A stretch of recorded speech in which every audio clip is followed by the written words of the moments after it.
Hi, my name is Dr. Aimee Kotrba, and I'm a child psychologist. I own the clinic Thriving Minds, which has locations in Livonia, Chelsea, Brighton, and Grand Rapids, Michigan. And I'm really excited to be able to talk to you today about when to worry about your child's worries. So this is a webinar intended for parents to help them understand when they should potentially do more than simply empathize about their child's worries.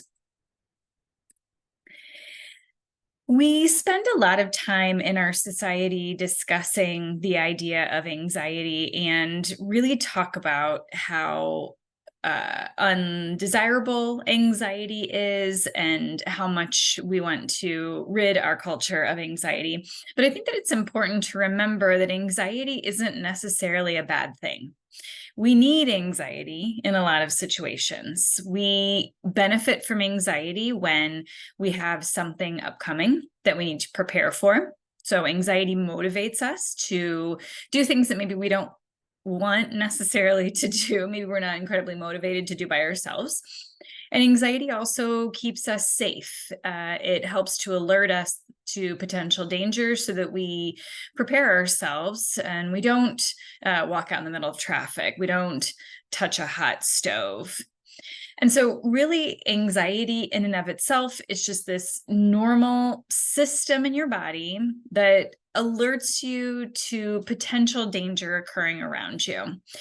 The problem is when anxiety becomes something that our body is alerting us to when there's no actual danger. So for instance, if I'm walking down, a dark path in the road and somebody is coming toward me and it's a large man wearing a large jacket, I get anxiety, right? And that's good because it prepares me for a potential threat. However, if I am at the top of a high building, but I'm safely inside, that's not a potential threat. If I have a fear of heights, then I might feel anxiety, even though I'm not actually in a threatening situation. I want to go ahead and take a moment just to differentiate anxiety from stress. Those are two different things. So stress is a transient feeling that you get when something that's upcoming or something that's currently happening uses more of the coping ability, of the energy, of the attention that you have to be able to manage it. So if you have a big project and you are spending a lot of time and energy and attention on that big project, you might feel stressed, but it's transient in nature. It's going to go away after the project ends. There's typically ways that you can manage that stress and create more time for yourself. Whereas anxiety is this feeling of threat, a feeling of a potential threat that you're under. Stress is also pretty normal and also for most people manageable. So we're not going to mention stress so much in this talk. We're really going to be talking about child and adolescent anxieties. Like I mentioned before, anxiety is really adaptive. I mean, there was a reason why our ancestors had anxiety, and it was to keep them safe. He who is safe lives, has kids, and those genetics are passed down to the next generation. And so we as humans learned to try to evaluate threats in our vicinity. When we get the anxiety response. So when our bodies send us the anxiety response, we get the fight, flight, or freeze response, the 3Fs. Our autonomic nervous system sends us the fight, flight, or freeze response. And so it really prepares our body to be ready for a potential threat that's coming our way, right? And so when that occurs, we have things like our heart beats faster, our thoughts race, our breathing increases, and the things that are not important to keep us safe in that moment. So things like digestion, right? Sort of stop. And so our body is really preparing itself to do what we need to do if there is a potential threat. And that's either fight the potential threat, flee from the potential threat, or freeze and hope that we're not seen from that potential threat. The other piece about anxiety is that historically our ancestors really needed to stay in a pack, right? In order to be safe, our ancestors needed to be part of a community, part of a pack that kept them safe. It usually kept them fed. It took care of their offspring potentially. Now, our need to be a part of the pack now isn't the same. We don't necessarily have to be a part of the pack in order to be safe, in order to have food and so forth. But our ancestors needed to. And so that has passed down as well. And that's why I think that there's a large number of anxiety disorders, particularly in, developing adults like teenagers, that manifest as social anxiety, because social anxiety is really there to help us maintain that sort of like pack nature that we had. We want to fit in. We want people to like us. We don't want people to judge us negatively, because historically that was dangerous to do. And so when we get the feeling that we don't fit in the pack, we feel that social anxiety in order to, because it's a threat. It's a threat to us not being part of the pack. So how does anxiety develop? Where does this come from? I mean, we know that there's just genetic component. So anxiety is passed down in families, and when your genetic light switch is flipped on to anxiety, it's technically flipped on to all of the anxiety disorders. I always say anxiety is like ice cream. It comes in different flavors, but it's all made out of the same thing. And so when your genetic light switch is flipped on, you may demonstrate a different kind of anxiety than perhaps your family members who have anxiety.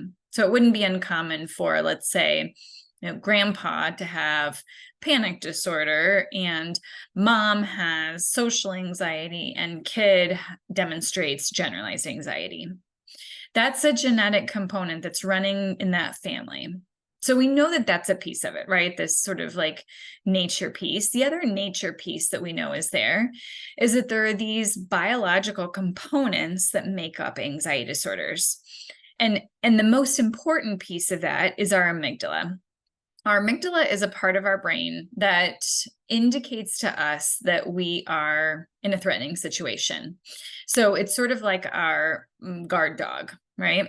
Its job is just to always be attending to whether or not there's a potential threat coming and alert us if it thinks that there is. What's interesting about our amygdala is because its only job is to estimate threat, it always overestimates the potential of threat. Our amygdala is not set up to care about whether we're happy, about whether we take fun and enjoyable risks, about whether we learn, about whether we develop relationships. It truly doesn't care about those things. Its only job is to be aware of and alert us to potential threats or dangers. And so it tends to overestimate these dangers for us. Now, if you have the genetic component of anxiety and your amygdala is overestimating the dangers or threats that are out there in the world, you're going to be hyper aroused to any kind of potential threat, right? So for kids and adolescents who have anxiety disorders, their amygdala it's like a yappy guard dog. It's indicating any potential threat, and it's very hard to tell the difference between a potential threat and a real threat. The other piece to this is that there tends to be modeling of avoidance and anxiety in parents who have anxiety disorders. So we know it runs in the family. We know that parents of kids with anxiety are also more likely to have their own anxiety. That's modeled for the kids. They see this anxious interpretation of potential threats out in the world. And then they feel as if they need to sort of follow suit. They're learning from that and sometimes even being reinforced for it. So for example, let's say that, dad has an anxious disposition and goes to the dentist. And he comes home and he's telling his family about this horrible dentist appointment where the dentist was just like pulling things out and, getting out in his teeth. And it was awful and it was painful and it was terrible. Dad has an anxiety about the dentist, and he's inadvertently modeling this anxiety to his kids. It would be normal for kids to then take on that anxious interpretation of a dentist appointment and then go to the next step, which we'll talk about in a minute, which is, if I'm anxious about something, my natural inclination is to try to avoid that thing I'm anxious of. I mean, that's really what my amygdala is saying. Like, you're in danger. This is a threat. You need to be careful. You need to get yourself out of this. So in my example of the dad who goes to the dentist and then comes home and talks about how horrible it was to his kids, and they develop this idea about how dentist office are, they are much more likely to try to avoid going to the dentist office. What's interesting is then for parents who feel that anxiety and they have kids that feel that anxiety, sometimes the parents will almost reinforce that idea. And so when the kid comes and says, Dad, I don't want to go to the dentist, like, I know what happens there and it's not good. A dad who is anxious about the dentist might say, yeah, you're right. Like, maybe we don't need you to go to the dentist yet. Like, I don't think there's things wrong with your teeth. I think probably you'll be fine. We just won't go to the dentist. And so that avoidance then is reinforced inadvertently by parents too. And the final piece of this is there are environmental stressors that raise anxiety. I mean, we just not so long ago went through COVID, and COVID really caused so much environmental stress, right? There were people who were passing away or getting very ill. There were warnings, but not clear and sometimes contradictory information from news and medical experts about when you should be worried about it, shouldn't be worried about it. And so this is like an example of a stressor that might cause anxiety or minimally might increase the anxiety that somebody with a genetic and biological predisposition might feel. Okay, so, all right, we all have anxiety, right? We've established and it's not a bad thing. So when does it become a problem? When do we need to worry about it? So anxiety in and of itself is this normal reaction to difficult times, tends to be triggered by a specific stressor. So this is kind of like a stress reaction, right? It has a start and ending point, can be helpful, can be motivational, lessens or disappears once you get away from that stressful situation. Relaxing helps you feel better. Kind of going back to my example of if I'm walking down a dark alleyway and I'm being approached by somebody who may look threatening, that's going to create anxiety in me, but it's a good thing. It's a good thing that it created the anxiety because I need to be more aware. I need to be ready to react just in case it is dangerous. But as soon as that person passes, or I get to the end of that alley and I'm somewhere else and I'm safe, that feeling goes away, and usually pretty quickly goes away. An anxiety disorder is different. An anxiety disorder is a repetitive overestimation of the danger of a non-dangerous situation. So for anxiety disorders, they tend to come out of nowhere. It's this intense emotional response. It tends to be ongoing. So it doesn't have a specific start and ending point. It interferes with day-to-day life. And if you can imagine what that looks like for kids, I mean, really kids have three big picture responsibilities in their day-to-day life, right? It's school, it's friends, social relationships, and it's self-care and extra activities. So that might include things like sports and, taking care of their bodies and that kind of thing. When kids have anxiety disorders, it tends to interfere with one or maybe even all three of these areas. There's a lot of physical symptoms that go along with it, and it just doesn't feel like it's something that a kid can control or manage. So, okay, I'll give you an example. It's very normal for people to feel anxious when they're going to give a presentation, right? And so, if I'm going to get up and I'm going to go give a presentation, I am going to feel triggered by that specific stressor. But it's going to be time limited, probably just at the beginning of my talk. And as I start talking and I feel more comfortable, that feeling of anxiety goes away. And it's not a bad thing. It actually might help sort of motivate me to be prepared for my talk. If I have social anxiety or if I have a performance anxiety, that feeling might be so intense that I'm unable to do the talk. Okay. And now it's getting in the way of my work or my school. It's interfering with those day-to-day activities, and it doesn't feel manageable. It doesn't feel like something that I can go ahead and do. And so that's really when we flip from anxiety, normal, happens to all of us, to, okay, this is when we might need to start worrying about our kids' worries. Anxiety can become this disorder of excessive self-protection, and we as adults accidentally help them with this. So when anxiety is a false signal of danger, the kids will react to that false signal of danger, but it doesn't feel like it makes them any safer. A worry is a great example of a reaction to a false signal that doesn't actually make you any safer, right? If I have a big presentation coming up tomorrow and my anxiety motivates me to prepare, okay, that's good. That's helpful.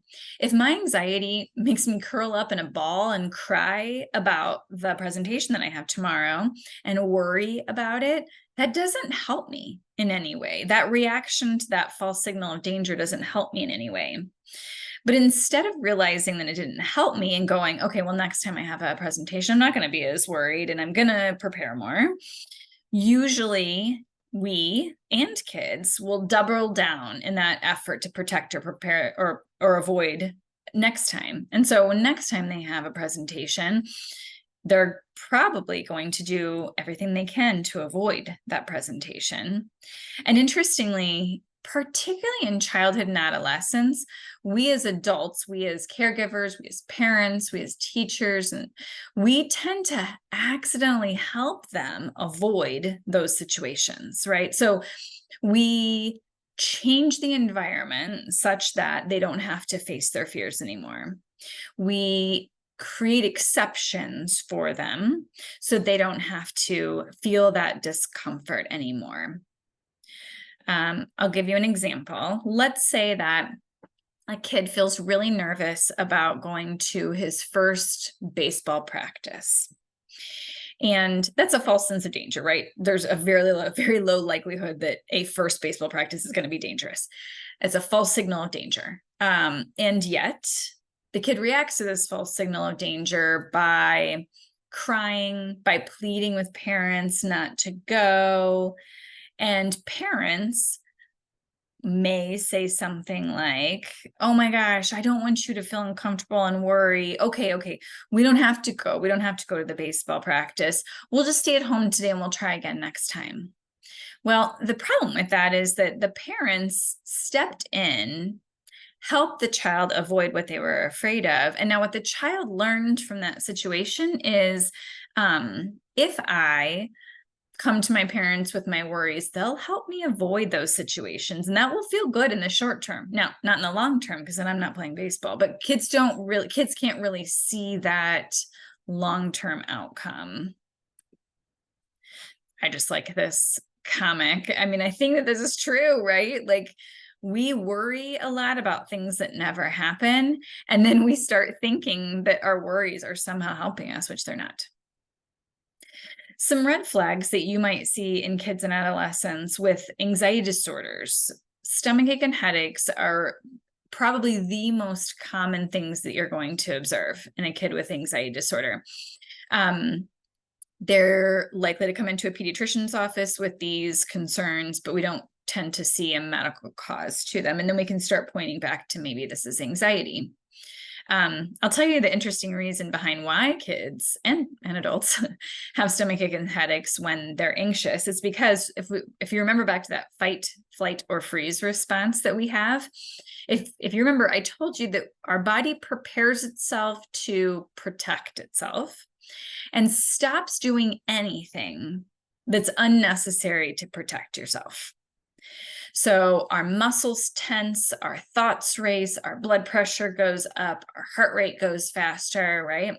All in this effort to protect ourselves. Headaches will often come about because of tension. When your muscles are really tense, especially for long periods of time, it's not uncommon for you to get muscle or headaches from that muscle tension. Stomach aches are different. Stomach aches are partially because of muscle tension, because your stomach muscles, right, are contracting as well, partly because your body actually decreases or stops digestion when you're feeling anxious, because that's not necessary to keep you alive, right? And so your body says, oh, we're gonna hold on that digestion, and instead we're gonna tense up. And so you can imagine that tension plus undigested food in your stomach might give you a stomach ache. Other red flags that you're going to see: difficulty falling asleep because of excessive worries, and staying asleep, I should say. Worries tend to be worse at night because you don't have the ability really to think clearly. And I mean, I see this in myself, right? You wake up in the middle of the night and you suddenly worry about 10 things that you never would have worried about during the day, but you don't have the cognitive capacity at night when you're tired to decrease or manage some of those worries. Recurring nightmares, persistent school refusal or problems, difficulty concentrating in school, difficulty with socializing, not wanting to try new things, a lot of pulling for parents or adults to reassure them. So, are you going to pick me up from practice today? Yes, of course I'm going to pick you up. Are you sure? Do you remember? Are you going to pick me up from practice today? Will you be there right on time? Will you have everything that I need? Are you sure? Do you remember? If kids are socially disruptive, that can actually be a red flag for anxiety. Irritability and acting out behavior can be a red flag in kids with anxiety. And then a family history of anxiety almost always comes along for the ride. And so it would be a risk factor, I would say, for kids with anxiety disorders. So here's the way that we conceptualize anxiety disorders. We know that these kids tend to have a genetic predisposition to anxiety. So anxiety runs in their family. Maybe that anxiety is being modeled by people that they love and respect. They have an overactive amygdala. So their guard dog is too hyper aware of potential threats.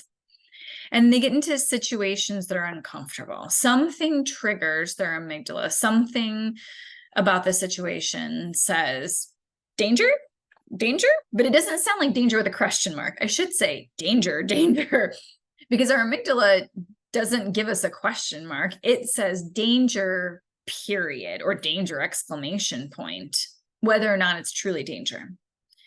When that happens, the child experiences anxiety and they get that fight, flight, or freeze response. They feel those physiological symptoms, and that's a very uncomfortable feeling.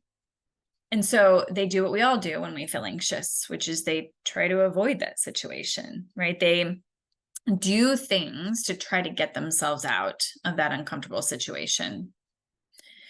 Somebody steps in and rescues them. This is typical for kids and adolescents. So someone steps in and either reduces the need for them to be in that uncomfortable situation or fixes the uncomfortable situation for them.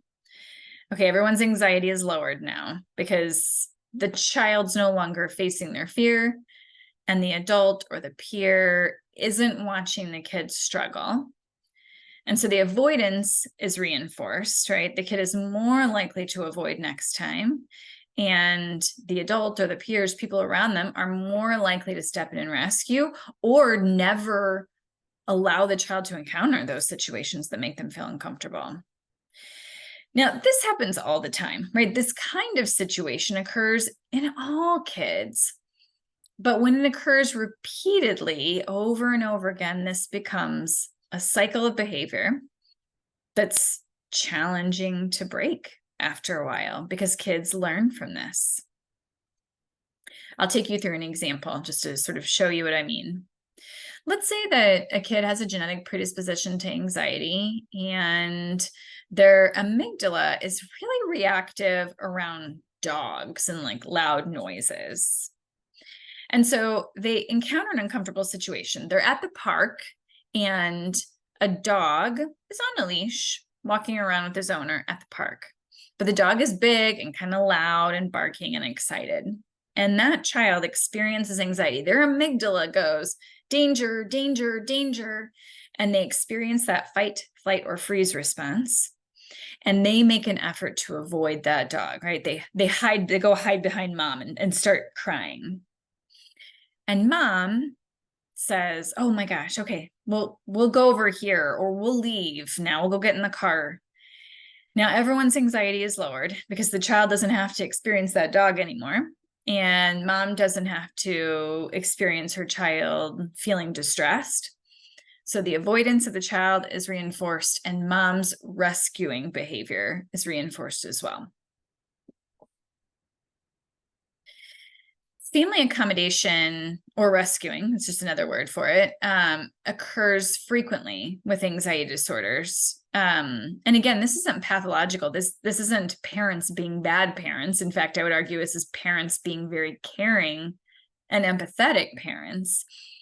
But the accidental outcome of that is that kids learn from those situations. And what they're learning oftentimes is, this is dangerous. My amygdala was right, and I should try to avoid this situation. And so family accommodation is, in my example of the dog, the family accommodation occurs when mom sort of shoos her kid over to the other side of the park or back into the car and leaves. The child felt anxiety and made the parent feel anxious and uncomfortable because no one likes to see a kid struggle. And then the parent does something, or it could be mom, it could be dad, it could be teacher, it could be peer, friend, sibling, that accommodates the child's anxiety. And that actually inadvertently causes more anxiety for the child, because what the child learned in that situation is, dogs are dangerous. I shouldn't be around them. I need somebody to step in and rescue me in those situations. When it comes to anxiety, I would argue that anxiety in and of itself isn't the worst piece. It's not the dangerous part. The dangerous part, to me as a psychologist, is the avoidance that comes from a feeling of anxiety. What happens then is it keeps kids from learning that fear is a warning, that danger isn't a definite, it's a maybe you need to pay more attention. Maybe there's a threat, but maybe not. It keeps kids from learning that fear might be a warning. And it becomes their default way of responding to the world, because then when they get uncomfortable in future situations, they're more likely to avoid. And if that happens, their world gets smaller and smaller and smaller. One could argue that a fear of dogs isn't like incapacitating. It doesn't interfere with day-to-day activities. But if what the child learns is, when I'm uncomfortable, I need to get away from that situation, and I might need like somebody to step in and help me get away from that situation, then next time they're uncomfortable, even if it's something different, maybe that's what they do, right? Maybe now, 2 weeks later, when they have a big test coming up at school and they're not prepared and they feel uncomfortable, what they have learned is, if I feel uncomfortable, I avoid that thing. So they say, I'm not going to go to school tomorrow. I'm going to avoid that test. I'm not going to go to school tomorrow. And maybe the parent or the caregiver says, okay, well, if you feel really uncomfortable, I don't want to make you go to school when you feel really uncomfortable like that. So I won't. And then that, again, it sort of like fuels the fire of anxiety. And then the child learns, okay, well, if I feel uncomfortable, I really need somebody to step in and save me. I really need to avoid that. And then it spirals out of control. Okay, so what do you do? How do How do you help your child? How do you help support them when they have anxiety? The goal of parents, the goal of therapists is not to make the anxiety go away, because you can't. The truth is you can't. You can't make the anxiety go away. And like I said before, anxiety can be adaptive. Maybe anxiety should be there to some degree. What you want is you want kids to learn to be comfortable being uncomfortable. Okay, so learning to be comfortable even in discomfort. That way, a child can learn to try to act brave, even when they're not necessarily feeling it. And through that, they can learn coping strategies. There have been numerous times in my life that I have felt uncomfortable.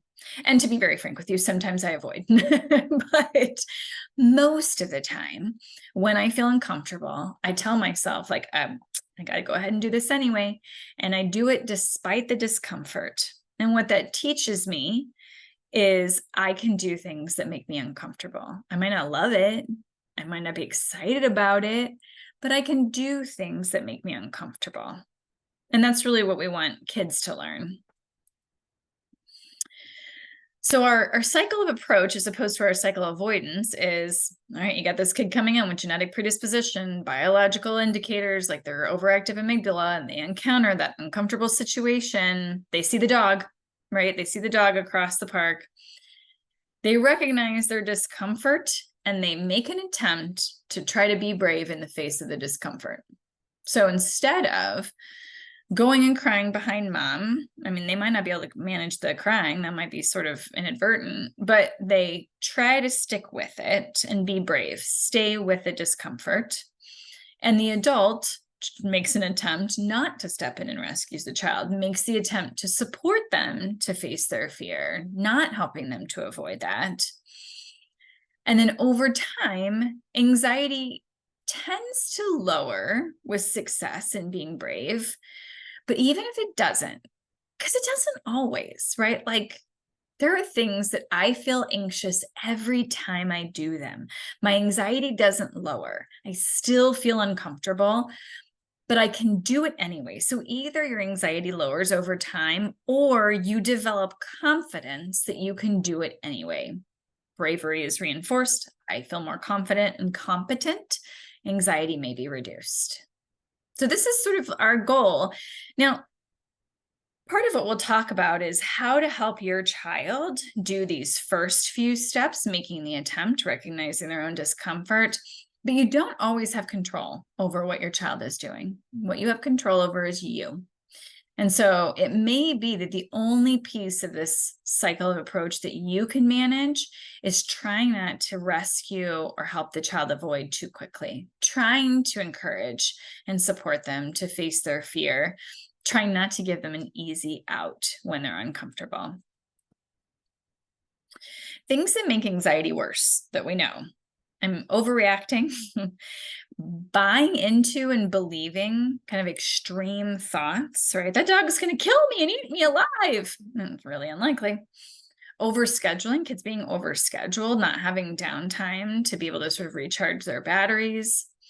Constantly avoiding those situations that cause anxiety because it's kids learn to avoid. Getting too little sleep, spending too much time on screens, setting up unrealistic expectations for themselves. I need to get all A's all the time, or else I won't get into a good college, and then I'll never get into a good job, and then I'm going to live, in a trailer with my 17 dogs unemployed. That's an unrealistic and extreme thought. Using substances certainly increases anxiety, which is interesting because a lot of times adolescents will try to use substances to decrease their feelings of anxiety. It's sort of like a self-medication. Most substances, though, will actually inadvertently increase anxiety. What kind of parenting behaviors do we know are associated with anxiety? And one is overprotection. So excessive caution and protective behaviors teach kids by accident that these are dangerous situations. Kids have to be allowed to fail. Kids have to take risks in order to develop confidence and in order to develop bravery. And I mean, I know I'm a parent. That's really hard to watch sometimes. Now, I'm certainly not saying like, go out and let your kids do whatever they want. There has to be a middle ground.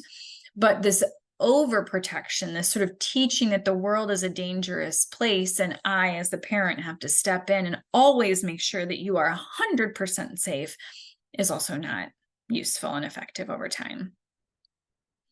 Modeling anxious interpretations, kind of like my example of the dentist earlier. So sort of like talking out my own anxiety, and not in a healthy way, just sort of promoting the anxiety. Suggesting or agreeing with the child not trying something difficult. So it's sort of like encouraging by accident the avoidance. And then certainly like rejection, criticism, a lot of family conflict can be associated with anxiety.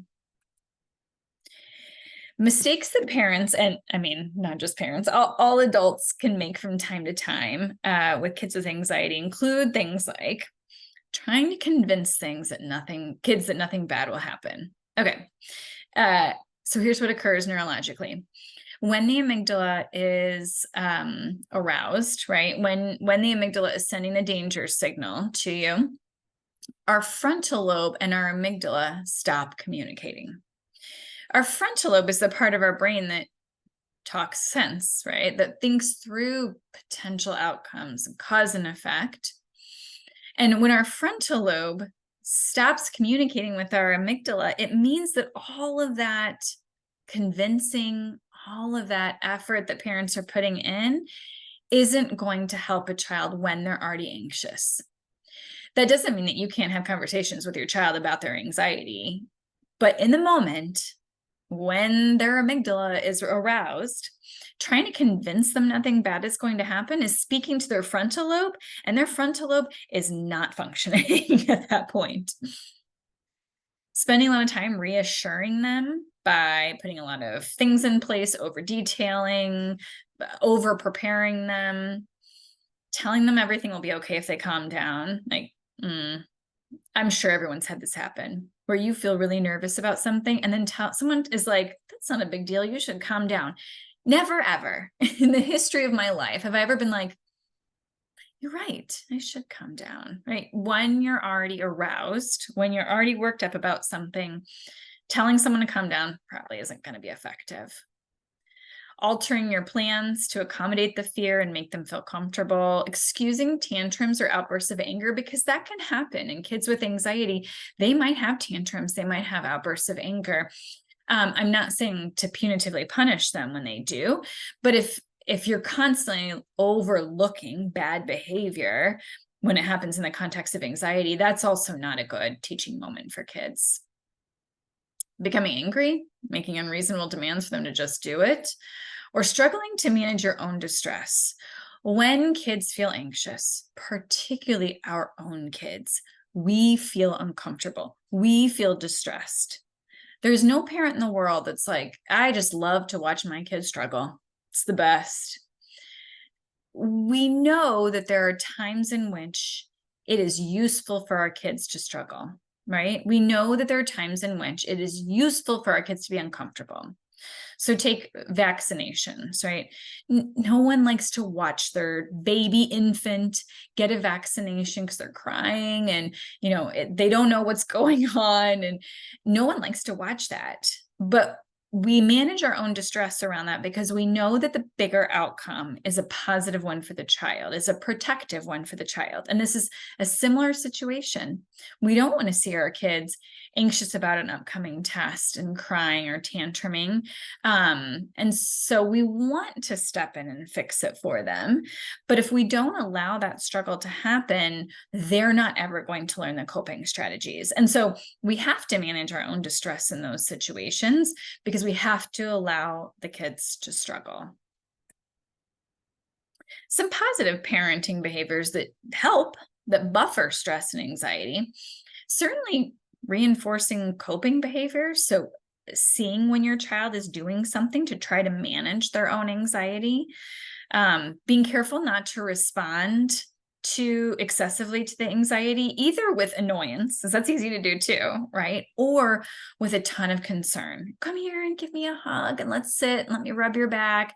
That's sometimes okay, but when that becomes a parent's reaction to any kind of anxiety, it may accidentally reinforce the child's behavior of anxiety. Parents managing their own anxiety is helpful, right? So limiting displays of your own distress, modeling your own bravery, and then having kind of a authoritative, democratic style of parenting. So setting boundaries and rules, but understanding that kids need independence and that kids have some risk-taking behaviors, and we have to allow that risk to happen. Manageable, non-dangerous risk to happen. There's a program it was developed by Ellie Leibovitz, who's a psychologist, and it's called the SPACE program. And the idea of SPACE program is that there are things that parents can independently do to reduce their kids' anxiety with no input from their kids, with no assistance, with no work from the child.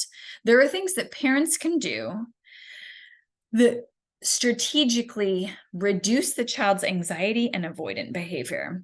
And one of those is making supportive statements. A supportive statement has two parts. It is validation that this feels uncomfortable for the child and confidence that they have the capacity to do it. Not confidence that they're going to do it, because we can't always control that, but validation that this feels uncomfortable and confidence that they are capable of managing that. So an example is, I see that this is hard for you and I'm 100% sure that you can handle it, right? Or for the child too, with the example of the large dog at the park, the mom could say something like, seeing that big dog over there feels scary and uncomfortable. And I am certain that you can hang out and, be with me in the park and be brave. She didn't say, I'm certain you're going to, because the kid might run, but she's certain that the kid is capable of it. She's certain that the kid can do that, has the ability to do that. And then when it feels like more than the parent can handle themselves, some interventions might include cognitive behavioral therapy, which I think is my next slide. It's this idea that we can teach kids to identify their feelings, their thoughts, and their behaviors.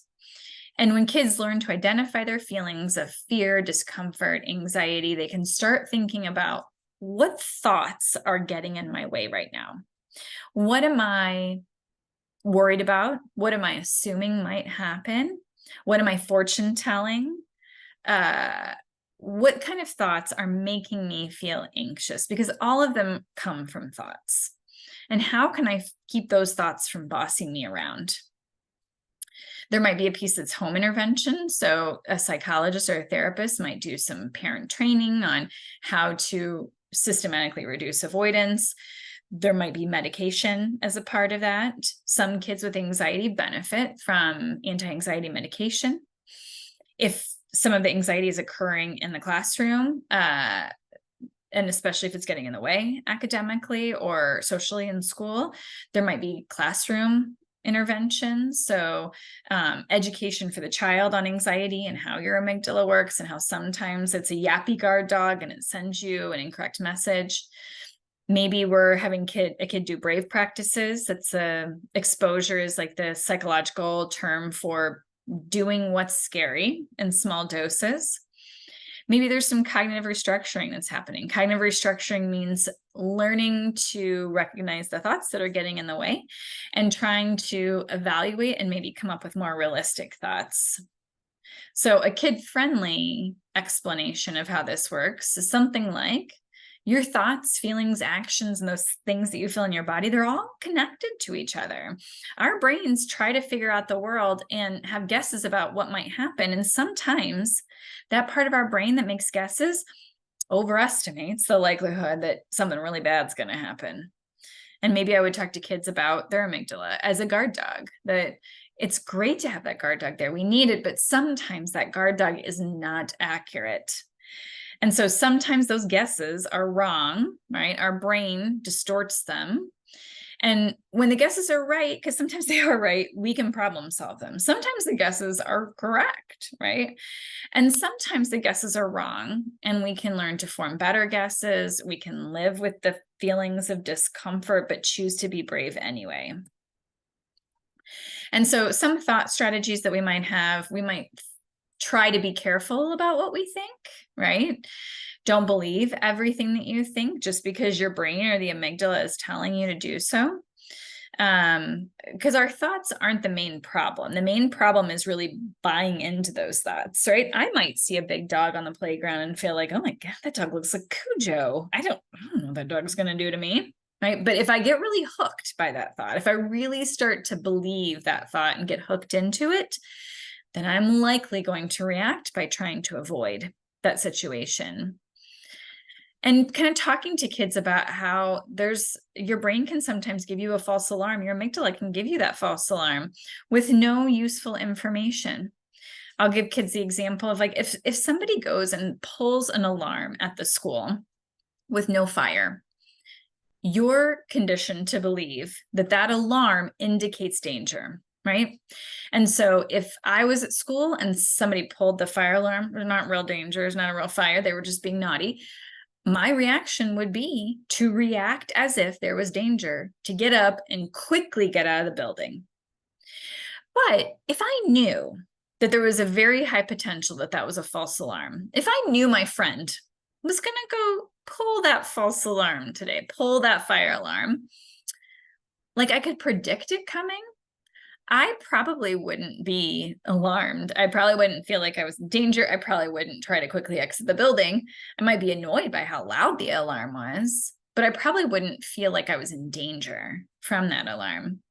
And so if we can teach kids that like false alarms happen frequently, most of us have consistent false alarms, right? Like I'm always feeling that false alarm when I'm around large dogs, when I'm on top of high buildings, when I'm giving a presentation, then we know that that's coming. And we can see it as maybe just being annoying as opposed to predictive of danger.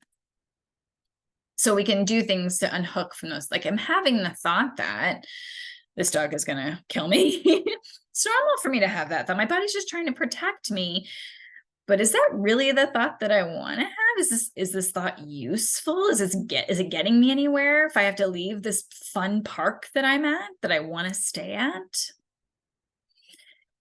Some other pieces of this are really making sure that kids, and particularly teenagers, are limiting their caffeine, because that will cause an increase in anxiety. If they're getting plenty of sleep and exercise, if they're eating healthy, if they're getting time to rest and do enjoyable activities and spend time with good friends, that can help with self-care and it can limit the feelings of anxiety.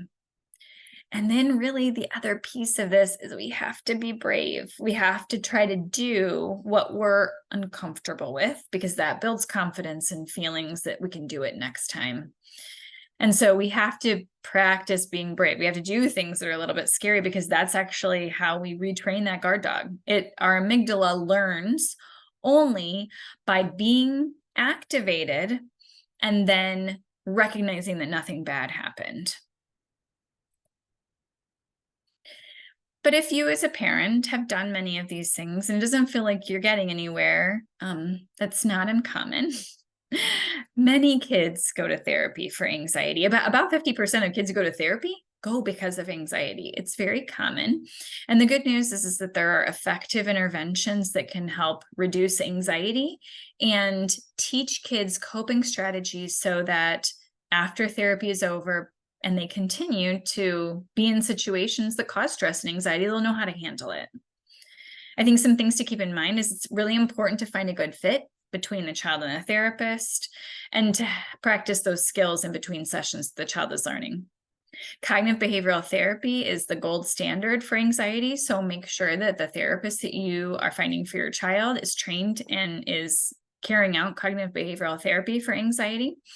And you might have to ask your pediatrician or the school social worker or family or friends for a referral, because you really do want somebody that's got expertise in seeing kids and doing effective therapy.